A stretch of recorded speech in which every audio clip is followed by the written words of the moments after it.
হচ্ছে জিঞ্জিরা হাটের প্রথম অংশ জনি টাওয়ার। আমরা সবাই জানি যে জনি টাওয়ার এবং নদীর ঘাট ফেরিঘাট দুদিক থেকে গরুগুলো আসে। স্থল পথে জিঞ্জিরা হাটে গরু ঢুকার অন্যতম এই রাস্তা জনি টাওয়ার।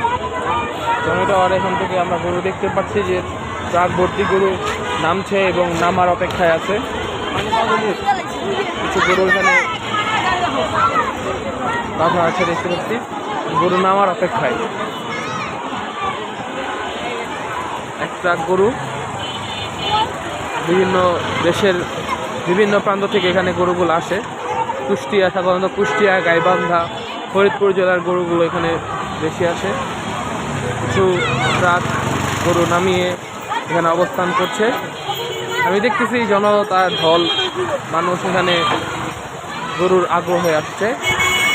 যাচ্ছি, দেখা হবে আবার কোন নতুন ভিডিওতে।